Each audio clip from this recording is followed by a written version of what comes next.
The loud warning sirens filled every corner of the massive Galactic Council building.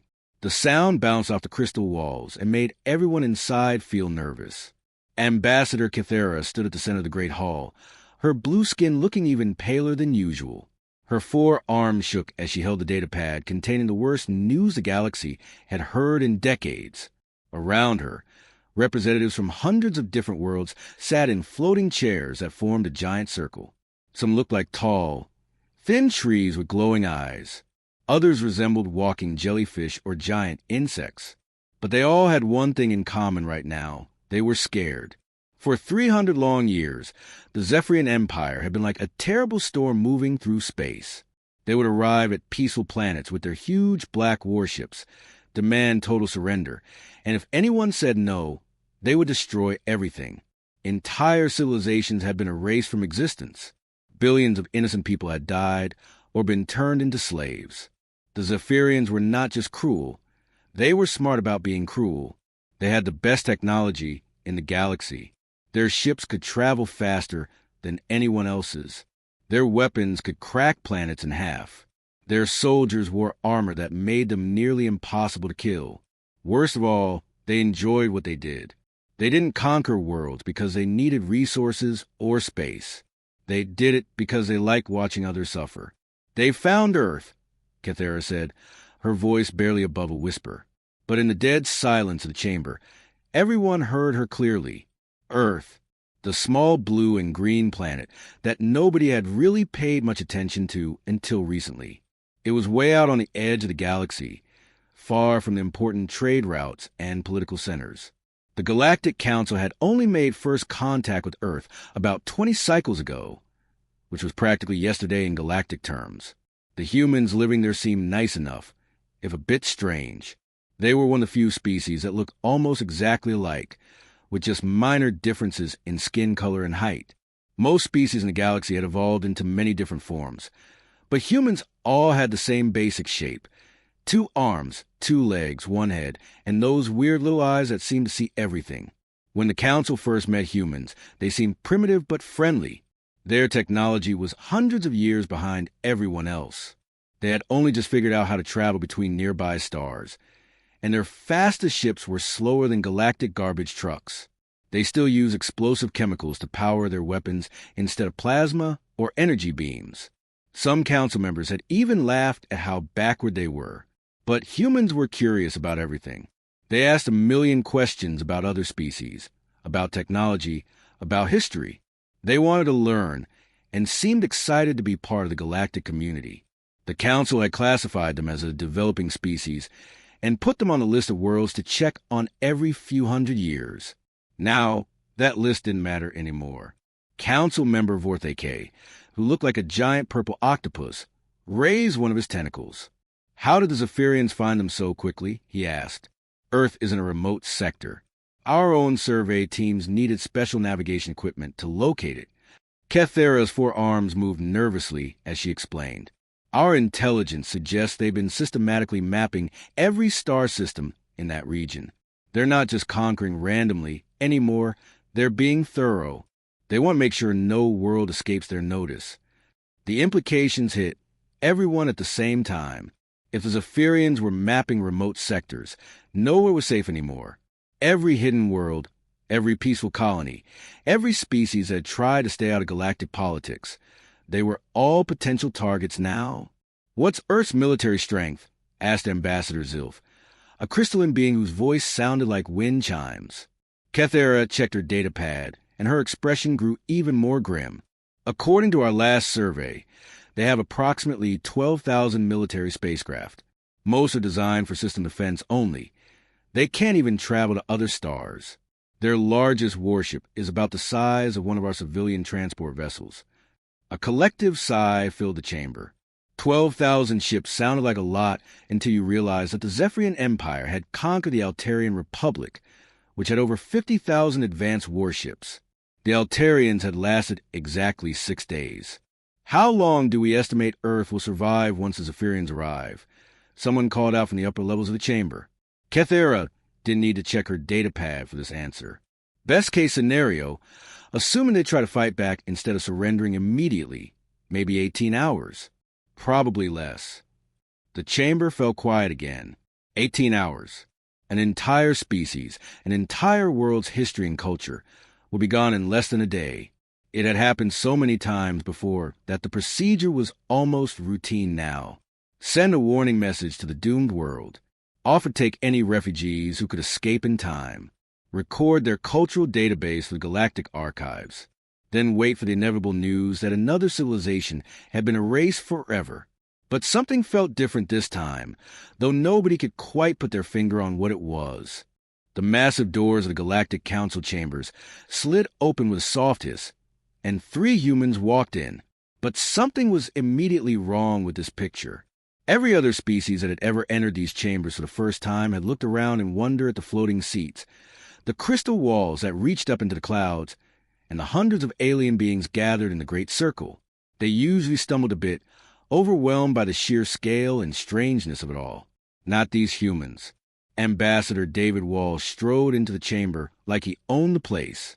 His dark suit was perfectly pressed, his gray hair was neatly combed, and his eyes swept across the assembled aliens with a kind of calm assessment that made everyone slightly uncomfortable.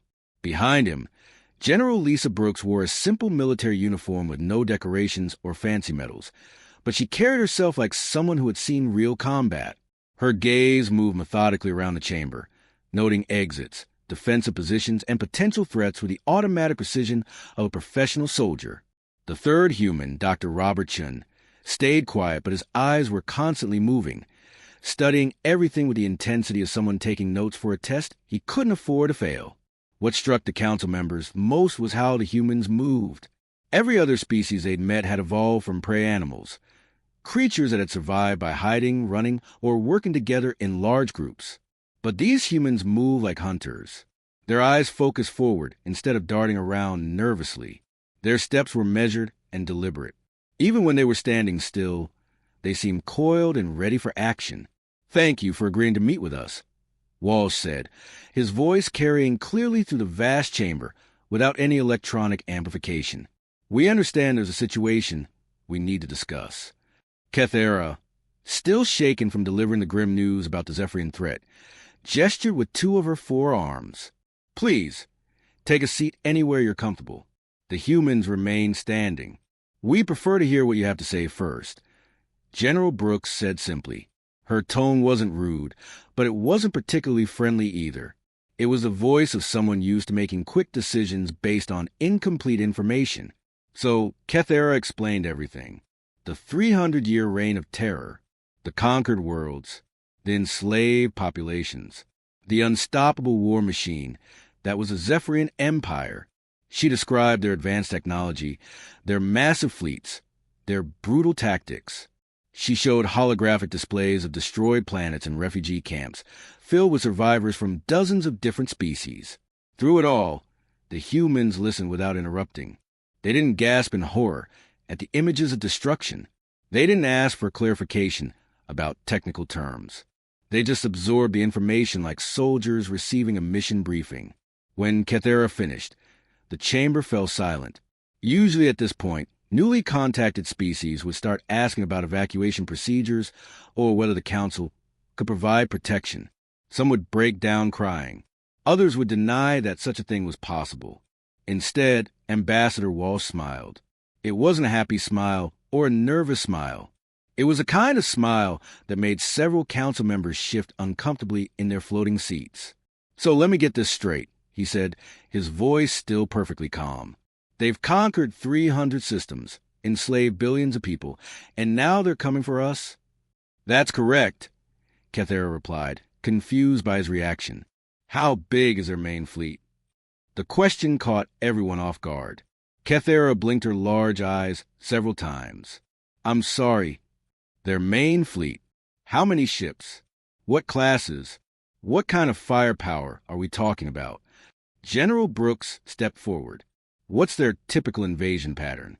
Do they send scouts first? Or do they just show up with everything? How do they handle supply lines across multiple star systems?"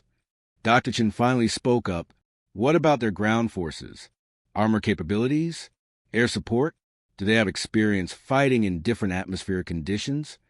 The questions came rapid fire, and each one revealed something that made the council members more and more uncomfortable. These weren't the questions of a primitive species trying to understand what was about to destroy them. These were the questions of military professionals analyzing a potential enemy. "I don't understand," said Ambassador Zilf, her crystalline form chiming nervously. "Are you asking because you're planning to fight them?" General Brooks looked at her with the kind of expression someone might use when asked if water was wet. "Of course we're going to fight them. What else would we do?" "But you can't possibly win," Cathera protested. "Their technology is hundreds of years ahead of yours. Their fleet outnumbers your entire space force by thousands to one. Resistance is futile. The best you can hope for is a quick surrender that might save some of your population." That's when General Brooks laughed. It wasn't a bitter laugh or a crazy laugh. It was a laugh of someone who had just heard something genuinely funny.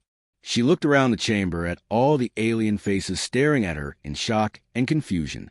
"Resistance isn't futile," she said, standing up straighter. "Resistance is mandatory. Humanity formally declares war on the Zephyrian Empire." The chamber erupted in chaos. Hundreds of different voices speaking in dozens of languages all at once, creating a cacophony of shock and disbelief. A single-world species with primitive technology declaring war on the most powerful empire in the galaxy? It was beyond madness. It was suicide. But through all the noise, Ambassador Walsh's voice cut clear and calm. "We'll need detailed intelligence reports on their fleet movements, tactical assessments of their previous campaigns, and complete technical specifications on their weapon systems." "This is insanity," shouted Councilmember Vorth AK. "You'll all be dead within hours of their arrival." Walsh turned toward the exit, and the other humans fell into step behind him with military precision. Just before they reached the doors, he called back over his shoulder with that same unsettling smile. "Oh, and thanks for letting them know where to find us. We're counting on it." As the doors closed behind them, the chamber fell into stunned silence. For the first time in 300 years, someone had declared war on the Zephyrian Empire, and somehow the humans had made it sound like the Zephyrians were the ones who should be worried. Admiral Vexthal stood on the command bridge of his flagship, the Eternal Conquest, watching the swirling lights of hyperspace through the massive viewing windows. His scaled hands gripped the railing as he thought about his impressive record. 47 worlds conquered, 47 civilizations brought under the iron fist of the Zephyrian Empire. Each victory had been swift and decisive, exactly as the superiors expected. The Altarians had lasted 6 days with their advanced fleet. The crystal beings of Zirion had tried to negotiate for 3 days before surrendering. The tree-like Sylvans had fought for exactly 11 hours before their resistance crumbled. Every single conquest followed the same pattern. Initial shock, desperate resistance, inevitable surrender, and finally complete subjugation. Earth will be number 48, and according to all intelligence reports, it should be the easiest conquest yet. "Admiral, we're approaching the target system," announced his tactical officer, a thin Zephyrian with cybernetic implants covering half his face. "All fleet units report ready for immediate assault." Vexthal nodded with satisfaction. His invasion force consisted of 300 heavy battleships, 500 smaller attack cruisers, and over 1,000 support vessels. It was enough firepower to crack a moon in half, and he was using against a species that still used chemical explosives for weapons. "Begin standard invasion protocol," he ordered. "Drop us out of hyperspace in battle formation. All ships prepare for immediate planetary bombardment if they refuse to surrender." The swirling lights outside suddenly snapped into familiar star patterns of normal space. Earth hung before them like a blue and white marble, looking peaceful and defenseless. Vexthal had seen this moment dozens of times before, the moment when a doomed world realized its fate. But something was wrong. "Sir," the tactical officer's voice cracked slightly, "I'm reading massive energy signatures throughout the system. Multiple contact groups are appearing on sensors." "Impossible," Vexthal snarled. "Their entire fleet couldn't produce energy signatures large enough for us to detect at this range." Then the human ships began materializing. They came from everywhere at once. From behind asteroids where they had been waiting in complete silence. From the shadow of the gas giant where conventional sensors couldn't reach. from the dark side of Earth's moon, where they had been hiding like hunters waiting for prey. Even from deep space positions that should have been impossible to reach with their primitive technology. But it wasn't just where they came from that shocked Vexthal, it was how they looked. Every Zephyrian warship was built to be beautiful as well as deadly. Smooth lines, perfect metal surfaces, and gleaming hull plating that reflected the light of stars. These human ships looked like they had been through a war already. Their hulls were covered in scars, dents, and what looked like battle damage. Some had sections that appeared to be patched together with different materials.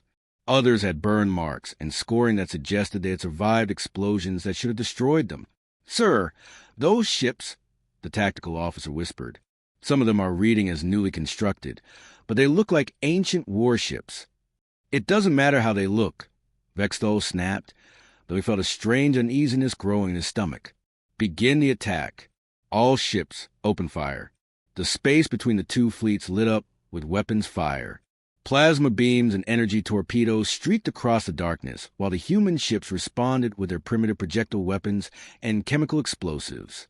It should have been over in minutes. It wasn't. The human ships moved like nothing Vexthal had ever seen. They didn't try to maintain formation or protect their flanks like civilized military forces. Instead, they attacked like a pack of wild animals, darting in and out of formation, hitting weak points, and disappearing before his gunners could lock onto them. When a human ship took damage that would have forced any other species to retreat, they kept fighting. When their main weapons were destroyed, they switched to backup systems. When those failed, they did something that made Vexthal's blood run cold. They rammed his ships. "Admiral!" His communications officer shouted over the noise of alarms and explosions. "The humans are sending boarding parties to our damaged vessels." "That's impossible. No species can survive in space without proper environmental suits." "Sir, they're cutting through our hull plating with handheld tools and fighting our security teams in the corridors." Through the chaos of battle, Vexthal watched his tactical display with growing horror. Red icons representing destroyed or disabled Zephyrian ships were appearing faster than he could count. But it wasn't just the losses that terrified him. It was how the humans were fighting. When a human ship's hull was breached and began venting atmosphere, the crew didn't evacuate. They sealed themselves into whatever sections were still pressurized and kept fighting. When their life support failed completely, they put on vacuum suits and continued operating their weapons manually. "Sir, we're intercepting their internal communications," his aide whispered, his voice shaking as he read from a data pad. "One of their ships just reported casualties, but they're listing crew members as temporarily inconvenienced by death and expected to return to duty upon recovery." "What does that mean?" "I don't know, sir, but that same ship just destroyed 2 of our cruisers." The battle raged for hours instead of minutes. Every time Vexthal thought he had gained an advantage, the humans would do something impossible. Ships that should have been dead and drifting suddenly roared back to life and rejoined the fight. Boarding parties that had been cut off behind enemy lines somehow managed to take control of entire sections of Zephyrian vessels. Most disturbing of all, the humans seemed to be getting better at fighting as the battle continued. They were learning from each engagement, adapting their tactics in real time, and sharing information across their entire fleet with a speed that suggested they were thinking as one giant organism. By the time the sun set on Earth's surface, Vexthal's mighty invasion force was scattered wreckage floating in space. Less than 50 of his ships remained combat effective, and most of those were severely damaged. The humans had lost ships too, but somehow they still had a functional fleet. As his flagship limped away from the battle zone, Vexthal composed the most difficult message of his career. His hands trembled as he activated the emergency communication system that would send his report directly to the highest levels of the Zephyrian Empire. "This is Admiral Vexthal reporting catastrophic failure at the Earth system," he began, his voice hoarse from shouting orders during the battle. "The humans are not what we expected. They do not fight like any species we have encountered. They do not surrender when defeated. They do not retreat when outgunned. They do not die when killed." He paused, looking out the debris field that had once been his proud fleet. "Request immediate reinforcements. All of them. And High Command needs to understand, we are not fighting primitives. We are fighting something that has been preparing for war since before it could walk upright. Earth is not a conquest target. It is a trap, and we have just sprung it. The message transmitted across the galaxy, carrying news that would shake the Zephyrian Empire to its core. For the first time in 300 years, an invasion force had not just been defeated. It had been destroyed by a species that shouldn't have been able to put up any fight at all. The age of easy conquest was over. The news hit the Galactic Council like a shockwave traveling at light speed. Emergency communication channels across hundreds of star systems buzzed with the same impossible message. Humanity had not only survived the Zephyrian invasion, they had completely destroyed Admiral Vexthol's fleet. 300 years of unstoppable conquest had just come to a crashing halt at the hands of a species that most aliens considered primitive. But if the Council members thought this was just a lucky victory for humanity, they were about to learn how wrong they were. Within 2 weeks of the Battle of Earth, reports began flooding in from the furthest corners of Zephyrian space. These weren't reports of human refugee ships fleeing their doomed homeworld. These were reports of human warships appearing in occupied systems that were thousands of light years away from Earth. The first confirmed sighting came from the Altair system, where the peaceful Altarian Republic had been crushed 3 years earlier. The Zephyrian occupation force there had been living comfortably, strip-mining the planet's resources, and using the surviving Altarians as slave labor. They thought they were safe, protected by distance and the assumption that no primitive species could possibly threaten them. They were wrong. Captain Robert Hayes arrived with a human fleet that seemed to appear out of nowhere. The Zephyrian defenders barely had time to sound the alarm before human boarding parties were cutting through their ship hulls with tools that looked like they belonged in a construction workshop, not a military arsenal. They're using handheld cutting torches and explosive charges to break into our ships. One panicked Zephyrian officer transmitted before his signal went dead. Their weapons are projectile-based, but they're devastating in close quarters. Our energy shields are useless against solid metal projectiles, moving at high velocity. What happened next shocked everyone monitoring the battle. The humans didn't just defeat the Zephyrian occupation force. They systematically evacuated every single Altarian civilian before destroying every trace of Zephyrian presence in the system. Ships, orbital platforms, ground installations, everything was reduced to scattered atoms. But not one innocent life was lost. The Altarian survivors couldn't understand what they were seeing. These strange bipedal creatures had appeared like saviors from the stars, speaking in calm, professional voices as they organized massive evacuation efforts while simultaneously waging a war that eliminated their oppressors with surgical precision. The pattern repeated itself across dozens of star systems. Human fleets would appear without warning in Zephyrian-controlled space, and within hours the occupation forces would be completely destroyed. But every time, the civilian populations were safely evacuated first. The humans seemed to have an almost supernatural ability to distinguish between oppressors and victims, even in the chaos of battle. The conquered species throughout the galaxy began calling them ghost fleets. They struck like phantoms, appearing from empty space where no ship should have been able to hide. They moved through Zephyrian formations like they could see the future, always knowing exactly where to hit and when. Most eerily of all, they left no enemy survivors, but somehow managed to save everyone else. Lieutenant Jenny Parker led the liberation of the Kepler system, where the crystalline Keplerians had been enslaved for over 50 years. Her after-action report became legendary throughout the galaxy, not for its military details, but for one simple line that showed the world who these humans really were. Zephyrian garrison eliminated, she wrote in her standard military format. Civilian casualties, 0. Mission duration, 4 hours, 17 minutes. Notable incident. Several Keplerian children approached our landing party after the operation. They asked if we were angels sent by their gods to save them. I informed them that we were not divine beings. We are just humans doing what humans do. But it wasn't just their tactical success that amazed the galaxy. It was their impossible combination of ruthless efficiency and careful compassion. These humans could destroy an entire military installation without harming a single innocent person nearby. They could wage total war against their enemies while simultaneously organizing humanitarian aid for the victims. Dr. Robert Chen's medical team became famous for treating wounded civilians even while battles raged around them. His field reports describe human medics working to save the lives of alien species they had never encountered before. Using medical knowledge they had somehow acquired about dozens of different biological systems. The human medical teams knew our physiology better than some of our own doctors, reported one grateful Zephyrian slave who had been injured during her liberation. They had medicine specifically designed for our species, even though they had never visited our homeworld before. Intelligence agencies across the galaxy were baffled.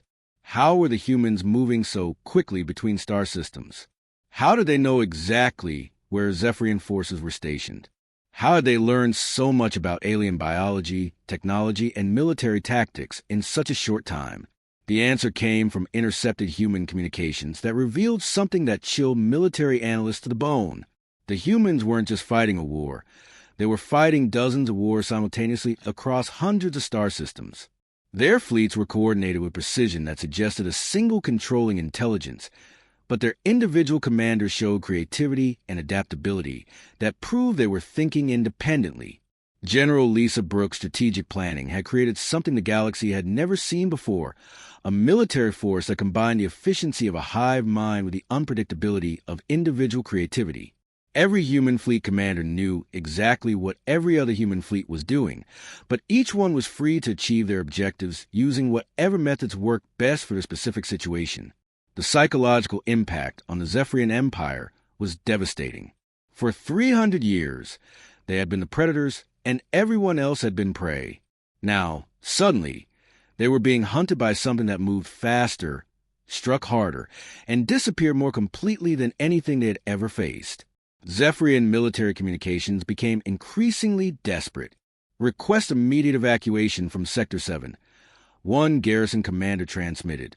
Human forces have been confirmed in neighboring systems. All long-range sensors are malfunctioning. We cannot detect their approach until they are already here. Another message, sent from a fortress world that had been considered impregnable, simply said, "They're in the walls." How are they in the walls? Send help. Send everyone. But perhaps the most telling report came from a Zephyrian intelligence officer who had studied human tactics for weeks. His analysis was brief and terrifying. We are not fighting a primitive species that got lucky. We are fighting a species that has been preparing for this war longer than our civilization has existed. Every human ship, every human soldier, every human strategy is designed around one simple principle. They do not lose.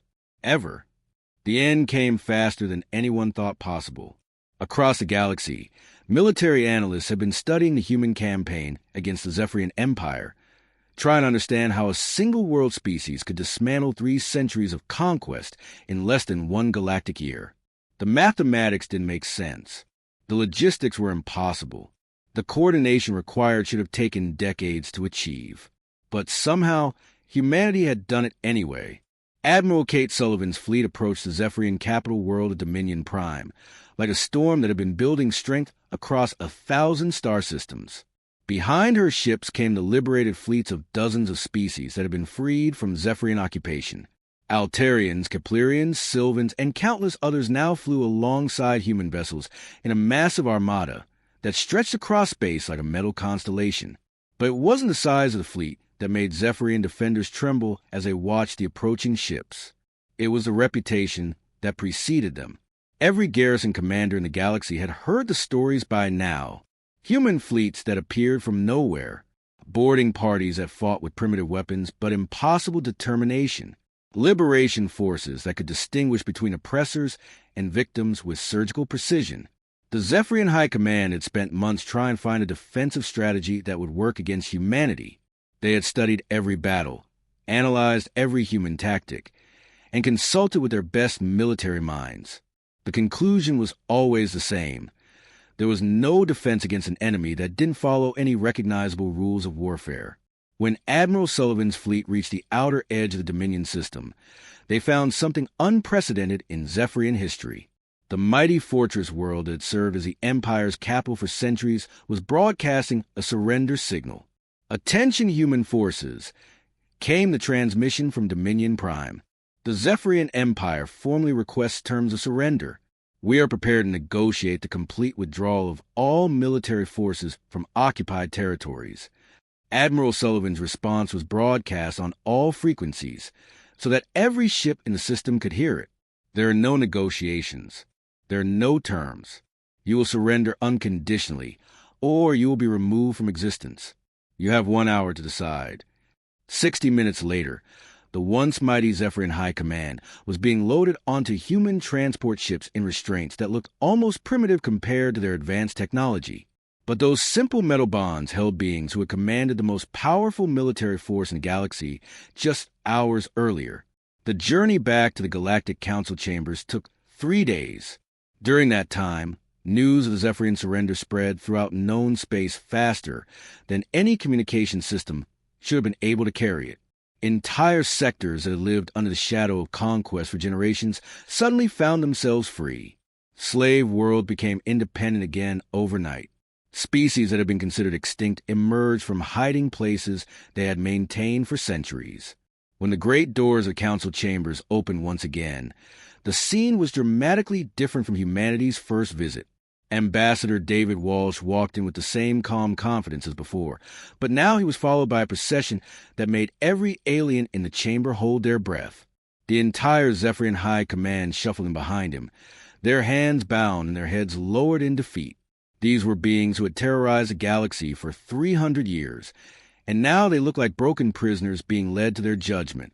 The chamber fell into absolute silence as Walsh took his position at the center of the great circle.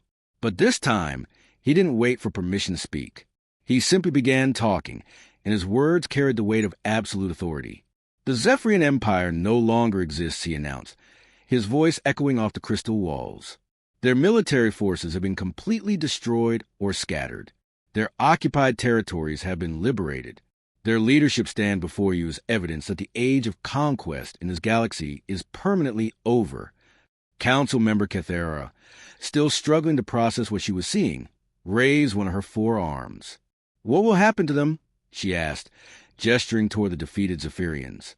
Walsh's expression remained completely neutral. They will be tried for their crimes by the species they oppressed. Justice will be determined by their victims, not by their conquerors. "And what of the future?" asked Ambassador Zilf, her crystalline form chiming nervously. "What role will humanity play in galactic affairs?" Walsh turned to face her directly, and several council members noticed that even his casual movements seemed calculated and purposeful. "Earth offers a protection to any peaceful species," he said simply. "We will not seek to rule or control anyone. But understand this clearly. We don't believe in proportionate responses. We believe in permanent solutions. Any species that chooses conquest over cooperation will find themselves facing the same fate as the Zephyrian Empire." Dr. Robertson stepped forward and placed a data pad on the central podium.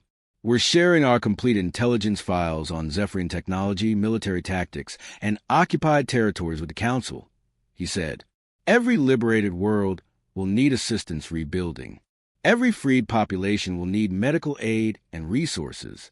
Humanity stands ready to help with that reconstruction." General Lisa Brooks remained silent, but her presence spoke volumes. Even in the diplomatic setting of the council chambers, she stood like a soldier ready for battle. Her eyes constantly swept the room, noting exits and potential threats with the automatic precision that had become the hallmark of human military personnel. As the human delegation prepared to leave, Cathera found herself studying their movements with growing unease. There was something about the way they carried themselves that made her skin crawl with a primitive fear she didn't understand. Even in victory, even in these peaceful chambers surrounded by diplomats and politicians, the humans moved like predators. Every gesture was controlled and deliberate. Every glance seemed to carry tactical assessment. Even their casual conversations had an undertone of military precision that suggested they were always thinking about potential conflicts, always preparing for the next battle, always ready for war. "They're not like us," she whispered to Ambassador Zilf as the humans reached the chamber doors. "What do you mean?" Zilf asked. "Look at them. Really look at them. They don't move like prey animals that learn to fight.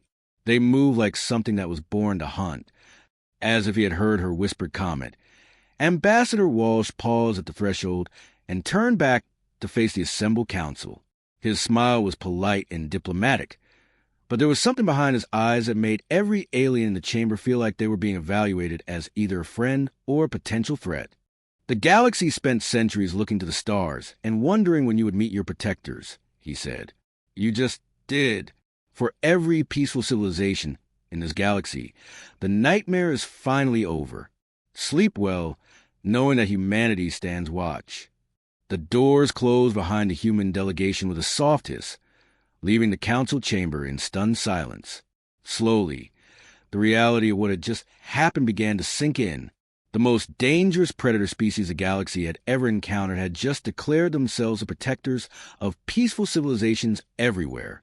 For those who chose peace and cooperation, it was the beginning of a golden age of safety and prosperity. For anyone who might be tempted to follow the Zephyrian path of conquest and oppression, a very different message had been delivered. Humanity was watching, humanity was waiting, and humanity never forgot.